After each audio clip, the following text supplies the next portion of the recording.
bringing you the latest in tax credit news, insight, and analysis. This is Tax Credit Tuesday with your host, Michael Novogradac. Hello, I'm Michael Novogradac, and this is Tax Credit Tuesday. This is the March 11th, 2025 episode. My guest this week is Mike Kressig, partner in our St. Louis office. Attendees of our conferences may recognize Mike as the chair of many of our past historic tax credit conferences.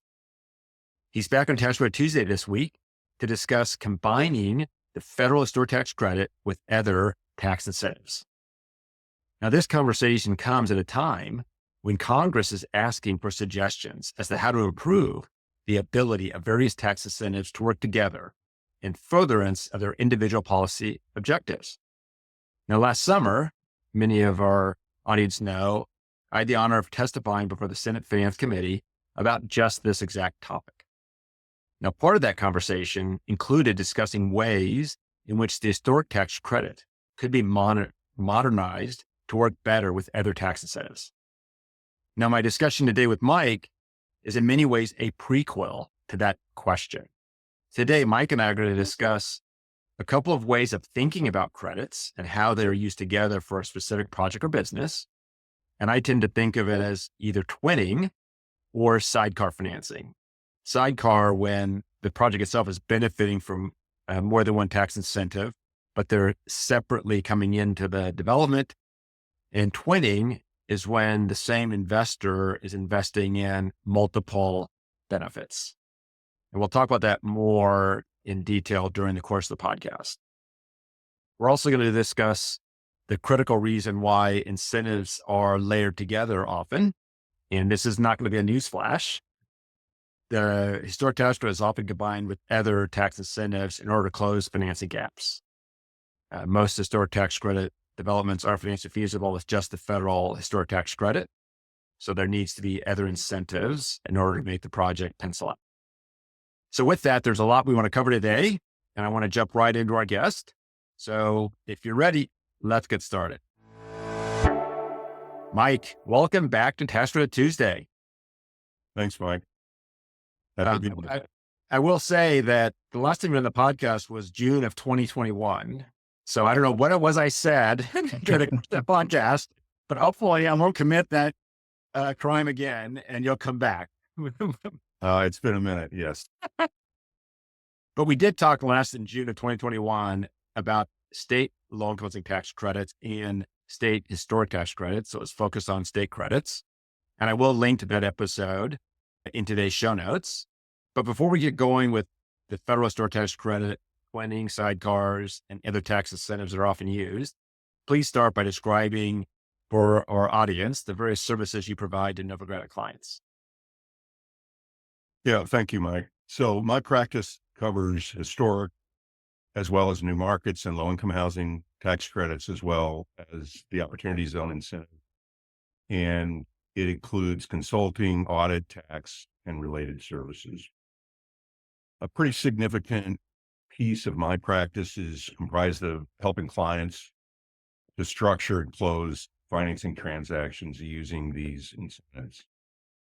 In most cases, these services include preparing the financial forecasts that are required by investors and other transaction parties that serve as a financial roadmap for the transaction.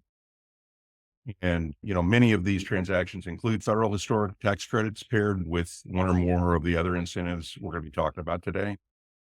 And then additionally, on these transactions, we almost always prepare the cost certification that's required after the rehabilitation is completed, as well as ongoing annual audit and tax services. Great. Thank you for that. And you mentioned cost certifications that, are often provided, for long-term tax credits that are required by the allocating agencies, but not so much in historics, but they're required by the investors, correct? That's correct, Mike. And a number of states also require them in connection with the state credits. Yes. No, that's an excellent point. So when I was doing the intro, I mentioned that various taxes can be combined in one of two ways, or at least that's the way I think about it. Sometimes these words are used interchangeably, but I think of them as distinct meanings. And twinning of tax credits is when you have the same equity dollars coming into a transaction and the tax credits flowing to those same equity dollars together as twins, if you will. In sidecar financing, I think of like a sidecar where the financing is coming into the same transaction, but there's separate investors and separate entities coming in as sidecars. And sometimes sidecar financing is mandated because of the structure of the various tax incentives. And other times it's just more convenient. And then similarly with twinning, some incentives can be twinned together and other incentives cannot necessarily be twinned together. And maybe someday I'll create a chart of which can do which, out of the old diagram and where the X's and the O's are. But that's how I generally think about the equity dollars coming in when more than one tax incentive are used.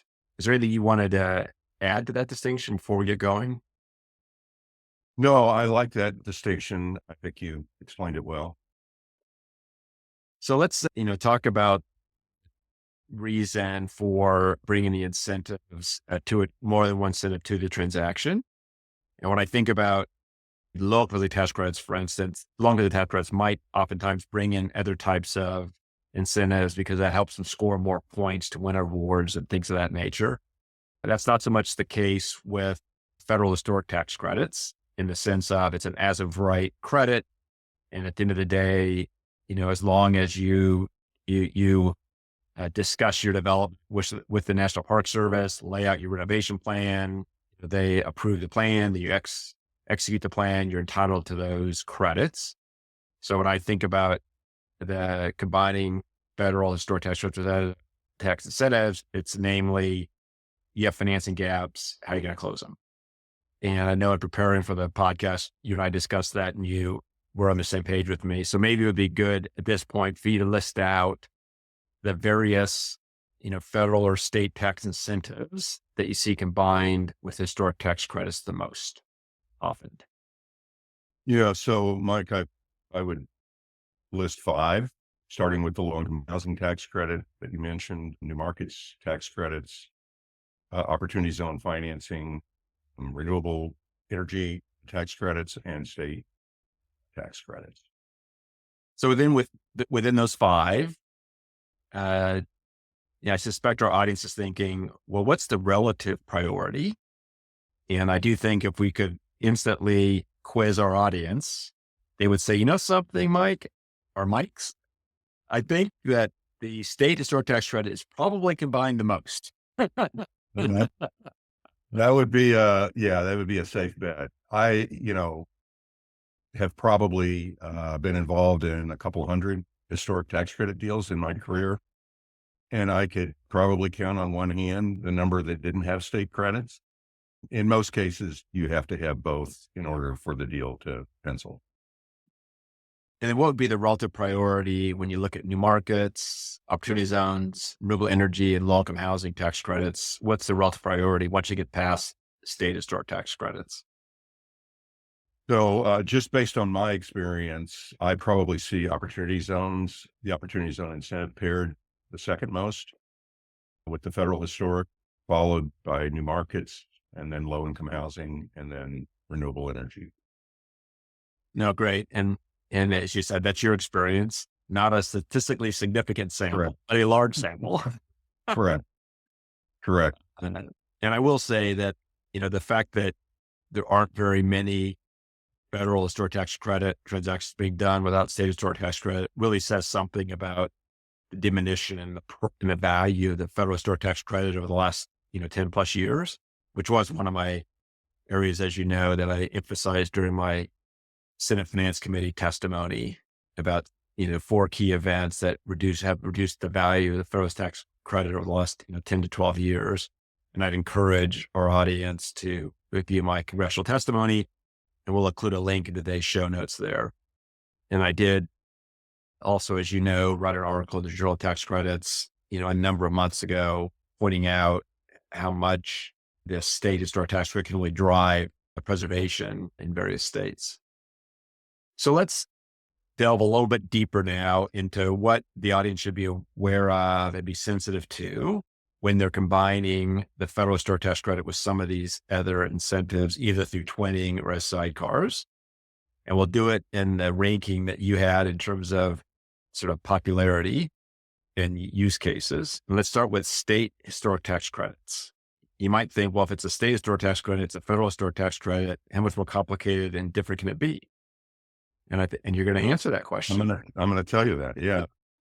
So, as we discussed, the state historics are the easiest and the most natural subsidy to pair with the federal historics. And currently there are 39 states with state credit programs. And, as I said, in most cases, we need both of those to make the deal viable. So there's two things I want to point out to developers that they should be aware of regarding state HTCs. The first one is that they're all different. So anytime you're doing a project in a new state using state HTCs, it's really important that you take the time to really understand how the state credit works in that state. Their application process, the final submittal, the approval process, and, various other nuances. I'll give you a good example. So in my home state of Missouri, the state HTC program has a number of requirements and limitations on QREs that we don't generally see in other states. Acronym alert. QRE. What's a QRE? Oh, I'm sorry. Qualified rehabilitation expenditures, basically your basis to compute the credit. So one of these requirements is that if the project plans to have QREs associated with a deferred developer fee, they have to submit a copy of the development agreement to the Department of Economic Development no later than the date of the financial closing with the equity provider. And so we've been engaged to do cost certifications for projects where we weren't involved in the closing and this wasn't done. And the developer was denied state credits on the deferred developer, which can be pretty significant.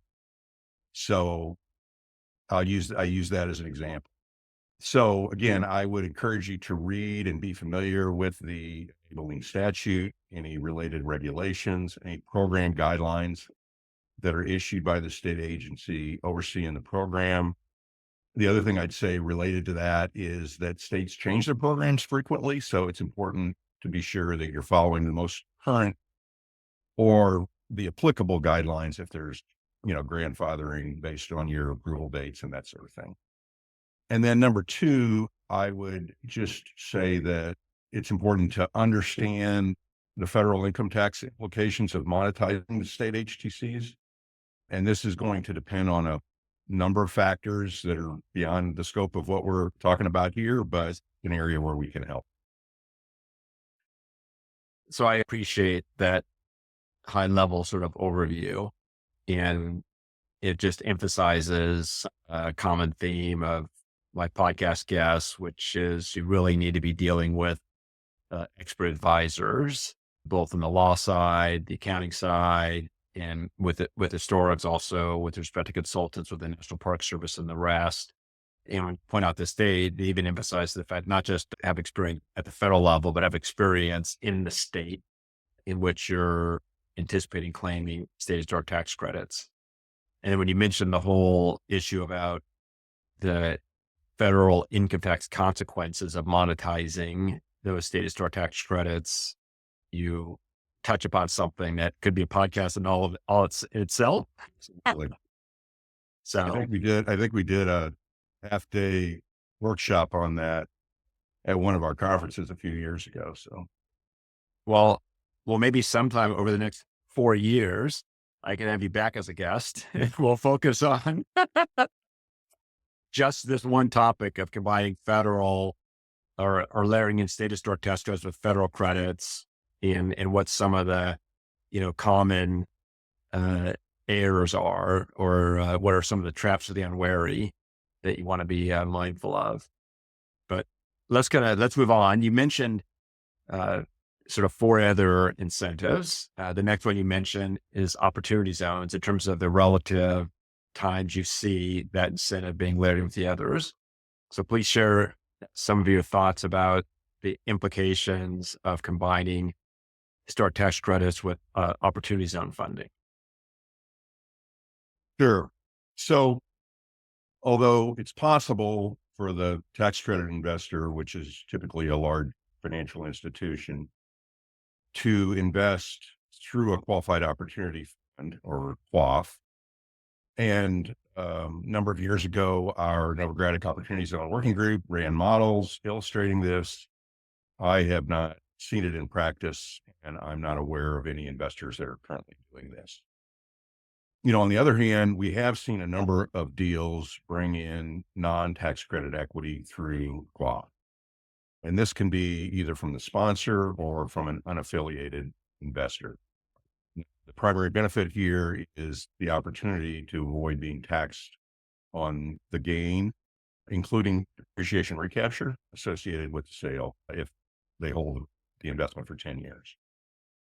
One challenge that this can present, and this really applies to it's not unique to historic credits, but one challenge that this can present is that the opportunity zone investor may be limited in their ability to deduct losses allocated to them from the partnership due to the fact that they initially have no basis in the OZ investment.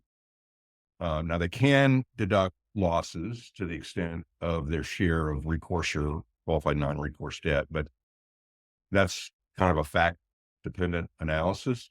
I did have one project that I worked on where all of the financing was OZ equity. It didn't have any debt. And in this case, the OZ investors' losses were suspended until the basis step up after 5 years. Fortunately, we modeled this and we made the investor aware of it up front, so it wasn't a surprise, but that is something that you can run into. No, thank you for that. In the opportunity zones as a source of capital expire at the end of 2026, but we're very optimistic that this year opportunity zones will be renewed and a new round of designations will be made next year. But there's a lot of wood to chop before that happens. So definitely to our audience, I'd say stay tuned. And I think the way you described opportunity zones is a good example of a sidecar treatment of two incentives coming into the same project through separate entities. And when you mentioned the state credit, oftentimes that's coming into that same investor, but that also can be parceled out separately. So the third you mentioned is new markets tax credits. So for our audience, if you could discuss some of the issues around combining new market tax credits with federal historic tax credits. Well, there's a lot we could talk about here, but I'll mention a few things. So first, I guess, if you're a HTC developer and this is your first transaction pairing HTCs and new markets, just be aware that the transaction structure is significantly more complex and it just takes a while to wrap your head around it, even if you are an experienced professional. And it's important that you invest the time to study the projections, not be afraid to ask what you might think are dumb questions. I feel like this is an area where we can and do add a lot of value. And personally, I actually enjoy working with developer clients that ask a lot of questions. Second, I would just say that managing the closing timing can be very tricky and can often result in delays. There's just more things to bring together at the same time. And so for our listeners who aren't intimately familiar with new markets, let me take a few minutes to explain why this is and a few things that you want to consider as you attempt to manage the closing and the timing of the closing. So annually, or roughly annually, Treasury awards new market tax credit allocation authority to community development entities, or CDEs, who have applied.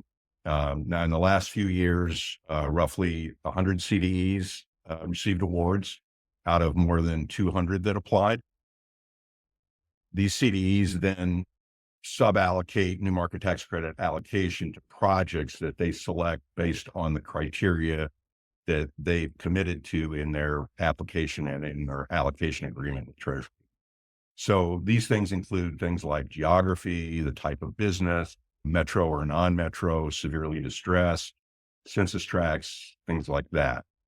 So I say all that because to illustrate that the availability of new market tax credits for your project is going to be kind of a matchmaking exercise. And it's not like you just apply for it and get it. You have to find the CDEs that have allocation where your project fits with their strategy. Also wanted to talk a little bit about the availability of new market tax credit allocation in the marketplace, because that kind of ebbs and flows with the timing of annual award announcements. Most CDEs attempt to deploy their allocation as quickly as possible. And in order to be eligible to apply in future rounds, they have to meet specified deployment threshold percentages by a specified annual date that's roughly 7 months after the award announcement date. So as a result of that, a high percentage of available allocation historically has closed in the calendar quarter immediately preceding this threshold date. And in the months following the threshold date up to the date of the next award announcement, there's a lot less allocation available and probably a little less urgency to close it. So understanding all that, what's the best time to pitch your project to CDEs? Generally, I'd say as early as possible, but not before you have most of your financing kind of figured out. You want to make potential CDEs aware of your project so they can ideally include it in their application pipeline. But you need to be aware that you won't be able to get more than a soft commit from a CDE before the rest of your financing is, fully committed. And some of the CDEs, interested in your project may not receive awards in a given year. So it's a good idea to have as many CDEs as possible interested in your project. So for all these reasons, it's important to kind of maximize your project's visibility as early as possible. And, in light of all that, you can kind of see how aligning the timing of a paired new market historic transaction can be challenging. I would say that Novogradac's vast experience with new markets can help you navigate this. So we are here to help. And I should also note that it is possible to close new markets and historic separately. But in order to do that, the investor in whichever credit that you're closing first is going to want to know the project's viable in the event the second closing never happens. And that can often be challenging to demonstrate. And then finally, I guess, as it relates to the added timing challenges and complexity, just observe the closing process generally takes longer and costs more, but of course you're receiving more subsidy. And then the last thing I guess I would say as it relates to pairing these two credits is to make sure that you understand the exit and the tax consequences of the exit. What do they say? Begin with the end in mind. Indeed. The front end structuring should be done with, consideration to the tax consequences on the back end. And when I think about combining new markets with historics, I think of the two possible structures. One is their sidecars where the new markets comes in as a below market loan. And the other is when the new markets comes in as an equity investment through the vehicle that's generating the federal historic tax credits. I mean, between the two, between the low market loan versus the equity structure, what's your experience in terms of the prevalence of either one? I see the equity structure more often with these twinnings because I think generally a high percentage of the deals want to use the historic equity as leverage. And, that's a whole separate discussion. It's important there that you do think about the back end because there's ramifications there that you wouldn't have otherwise. But that's kind of beyond the scope of our discussion today. Yes, it is. Yes, it is. Once again, maybe we got another episode coming. Uh, we'll see what the emails from the audience to CPAs at Novogradac say about what some of the future episodes should be here. Let's move on to the fourth in terms of sort of popularity, how often you see it, and that's low-income housing tax credits. And of these various subsidies you're talking about, that's probably the one where the others, new markets, data store tax credit opportunity zones, and we'll talk to you a bit with renewable energy. I feel like those are historic transactions first, and then they're layering in these others as ways to close financing gaps and the rest. I feel like with long-term housing tax credit, it's the opposite. The long-term housing tax credit is really the driver of the transaction. And then the question becomes, if it is an older building, the historic tax credit might be something that you do as well, but foundationally, it's a LIHTC development. So please comment on that observation, and then some of the issues that our audience should bear in mind if they are going to combine historic tax credits with long-term housing tax credits. Yeah, well, first I would say I agree with that. I think almost every twin LIHTC historic deal I've done, the developer was a LIHTC developer. And one thing that I guess I would say in that regard is that I think, there's a lot of experienced LIHTC developers out there that have done dozens and dozens of projects.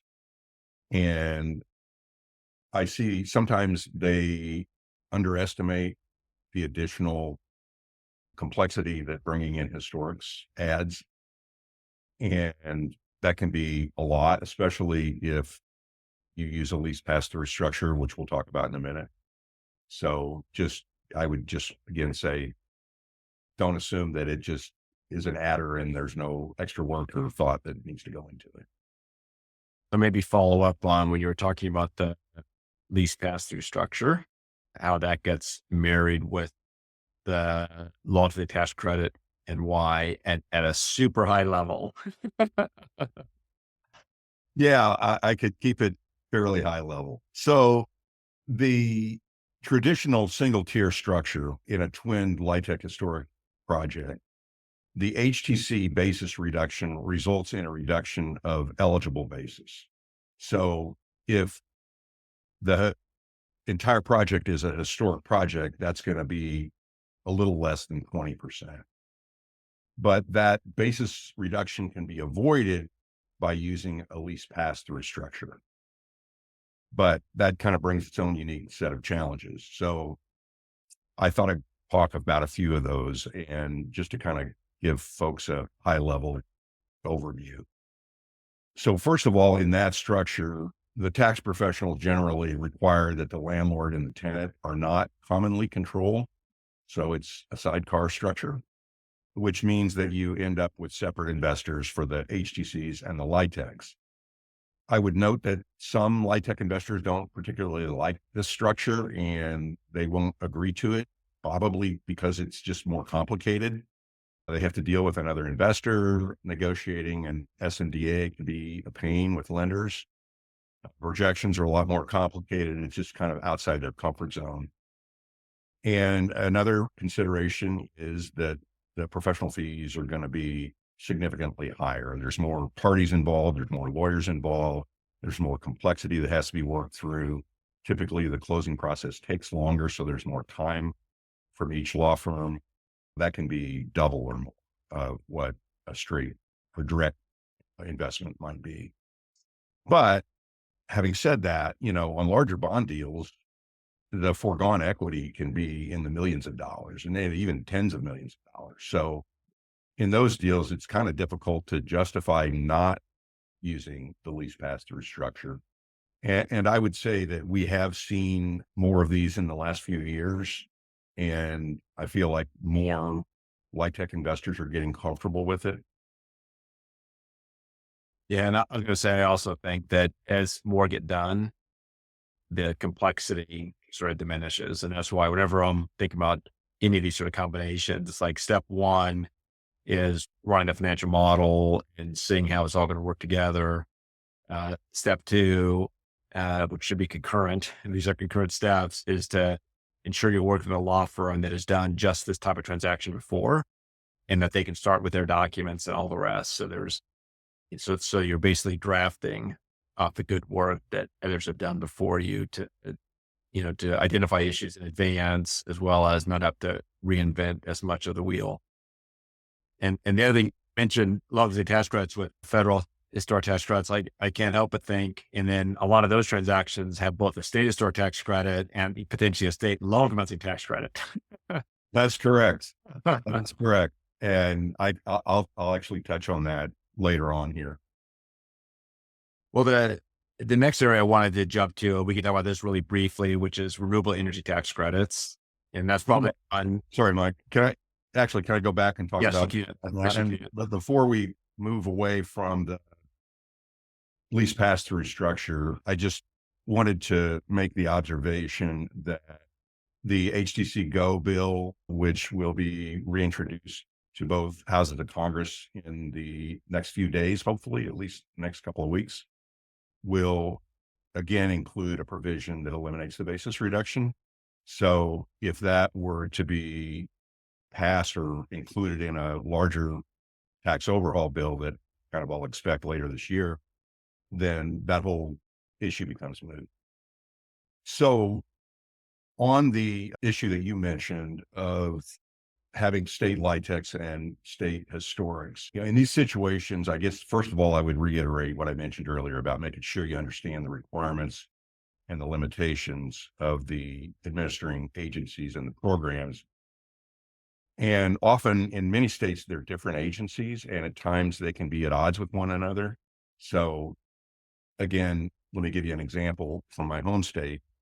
In Missouri, MHTC is the HFA that administers the federal and state LIHTC programs, while the DED, or the Economic Development, administers the state HTC. And DED's general contractor fee limits are very low. So they're 6% for profit, which is the same as LIHTC, but it's a combined 4% for contractor overhead and general requirements. And then MHTC also requires a contractor cost certification, whether the GC is a related party or not. And there's also differences in what's included in general requirements between the HTC program and the LIHTC program, the list of costs that are included. So whenever we're involved in one of these projects, one of the things we do on the front end is we sit down with the developer and their general contractor, and we talk about these things at the beginning of the project with the objective of having a contractor schedule of values that appropriately categorizes costs and, in a manner that maximizes within the rules the tax credit basis for both state credits. Great. Thank you. Anything else you wanted to say on that front before we move to renewable energy tax credits? No. So what I started to say before was, with respect to renewable energy tax credits, when I think of an historic tax credit transaction first, and you're there and you're renovating the property, I hope you're renovating it, even though sometimes you feel like the National Park Service is looking at it more as a restoration versus renovation, but that's another podcast too.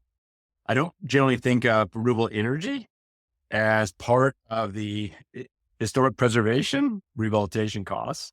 So with that, if you could share with our audience, how often you see renewable energy tax credits and how they work when they're combined with historics. So, I probably had maybe a half a dozen projects where the developer was planning to put a solar array on the roof or maybe in the parking lot. And we had a conversation about, should I monetize these? Should I claim the credits? Go through the process. And only in one case, in my experience, did they actually do it. And I think the biggest reason is that, as you stated, Mike, the dollar amount of the energy property is usually very small relative to the dollar amount of the historic equity. So on the one project I did, just as an illustration, the project was a $90+ million project with about $350,000 of solar property. the developer specifically requested that the investor agree to take and pay for these credits. And it ended up generating about $90,000 of credits, which netted them about $75,000 of equity. And then they had to pay for a solar cost certification out of that. And I recall at the time, the investor asking me, why are we even messing with this? Compared to a $31 million HTC equity investment. And it was just, a rounding error. But, having said that, it's easy to pair these two credits structurally. So in a situation where the energy property basis is a bigger number, then it probably does make sense. And then this other approach is to bring renewable energy together as more of a sidecar type structure as such that helps alleviate some of those costs.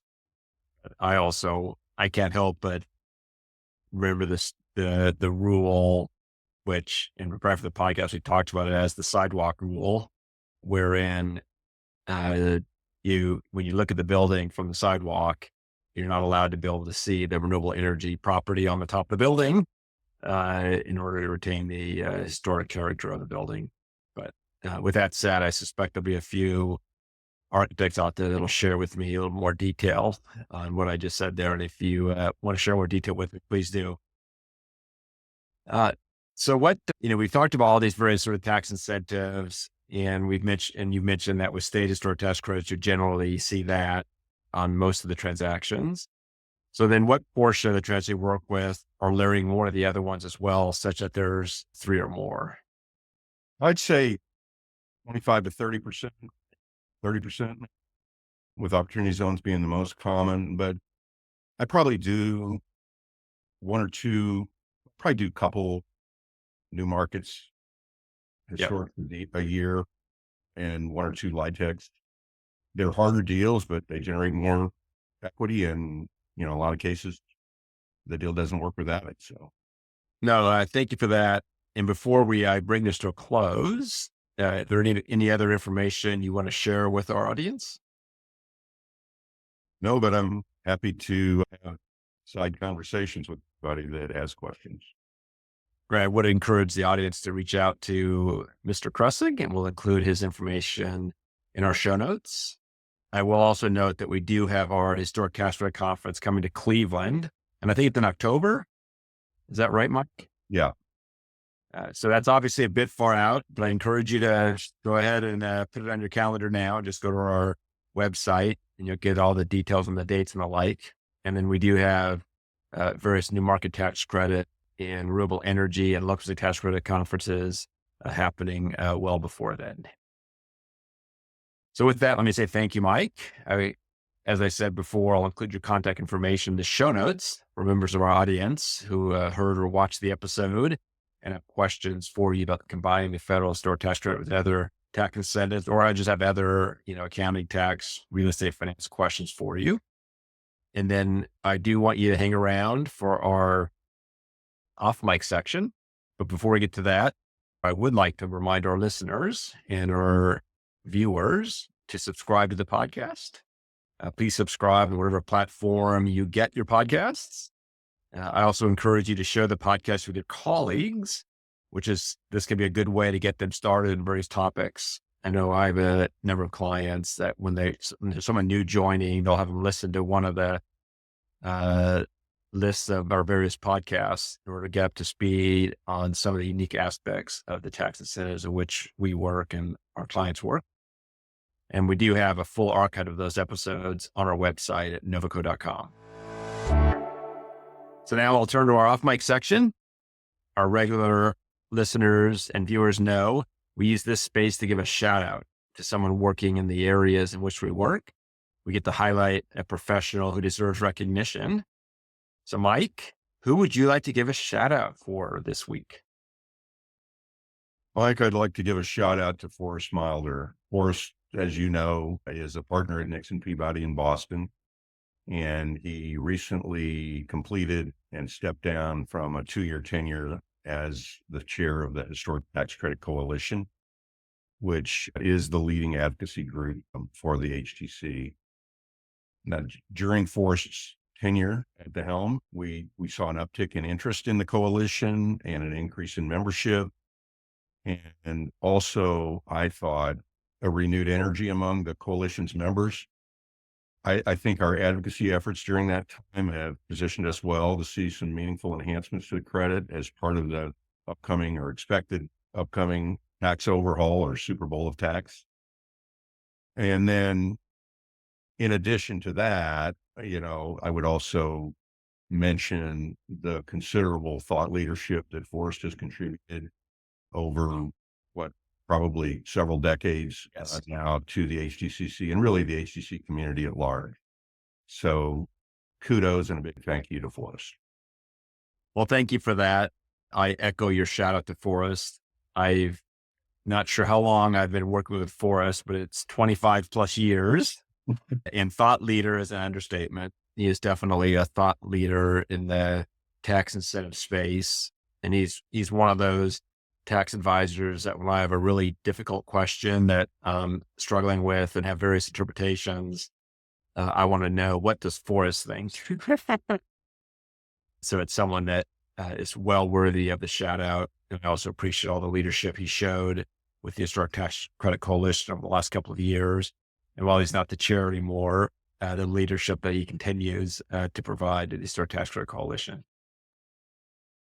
So Mike, thank you for being on the podcast today. My pleasure, Mike. And our audience. Not so long. Not so long. That's what I should have said. Thanks for being on the podcast today. And hopefully it wasn't so painful that you stay away for 4 years. I enjoyed it, Mike. And to our audience, I'm Michael Novogradac. Thanks for listening. This weekly podcast has been brought to you by Novogradac and Company, LLP. Archived podcasts are available online at www.novoco.com/podcast or by subscribing to the Tax Credit Tuesday podcast in iTunes, Spotify, YouTube, Google Podcasts, Stitcher, and Radio Public. You can find related links referenced in this podcast on our website at www.novoco.com/podcast. Novogradac and Company, LLP is a national certified public accounting and consulting firm with offices nationwide. Learn more about our professional services at www.novoco.com.